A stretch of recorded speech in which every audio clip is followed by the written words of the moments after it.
एक बार गौतम बुद्ध अपने शिष्यों के साथ बैठे हुए थे। उनके एक शिष्य ने उनसे पूछा, हे प्रभु, अब अपने गुस्से पर नियंत्रण कैसे रख सकते हैं?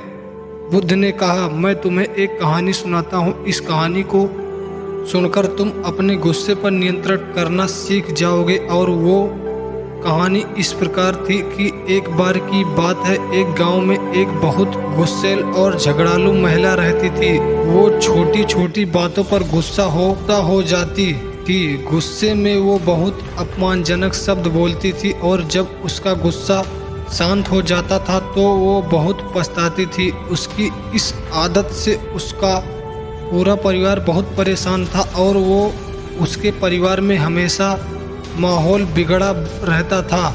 एक दिन एक साधु उस महिला के द्वार पर आए।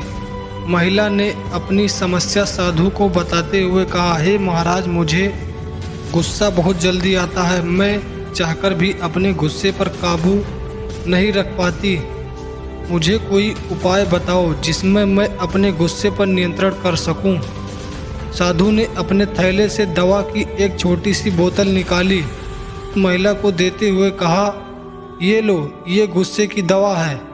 जब भी तुम्हें गुस्सा आए तो इस दवा की 4 बूंदें अपनी जीभ पर डालकर 10 मिनट तक मुंह में रखना। 10 मिनट से पहले मुंह मत खोलना, वरना दवा का कोई असर नहीं होगा। ये कहकर साधु वहां से चला गया।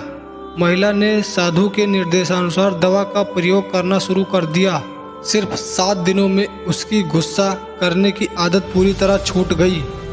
7 दिनों के बाद जब साधु फिर से उसके द्वार पर आए तो उस तरह उनके चरणों में गिर गई।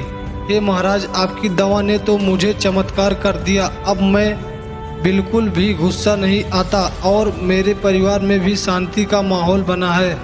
उसकी बातें सुनकर साधु मुस्कुराया और बोला, बेटी, इस शीशी में कोई दवा नहीं थी, बल्कि उसमें तो सिर्फ पानी भरा हुआ था। तुमने इस दवा का अपने गुस्से पर नियंत्रण नहीं किया, बल्कि चुप रहने के कारण अपने गुस्से पर नियंत्रण कर पाई। अपने शिष्यों को ये कहानी सुनाने के बाद ने कहा कि सिर्फ मौन रहकर ही क्रोध को वश में किया जा सकता है।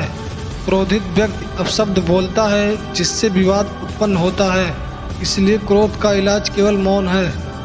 अगर हम अपनी ज़िंदगी में देखें तो पाएंगे कि हमारी ज़िंदगी में भी अक्सर ऐसे क्षण आते हैं जब हम गुस्से में आकर अपना आपा खो देते हैं।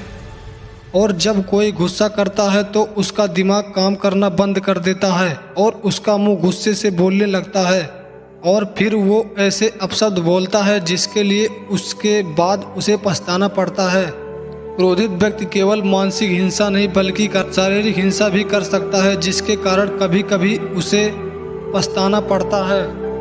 ज़्यादातर शारीरिक हिंसा गुस्से में ही होती है, लेकिन गुस्सा सिर्फ कुछ पलों के लिए ही रहता है। अगर हम गुस्से में उन पलों में चुप्पी साध लेते हैं तो हम बहुत झगड़ों से बच जाते हैं। इसीलिए जब भी आपको गुस्सा आए तो हमेशा शांत रहें और मौन नामक दवा को मुंह में कुछ समय के लिए रखें। अपना मुंह बंद कर लें। इससे आप आने वाली कई परेशानियों से बच जाएंगे।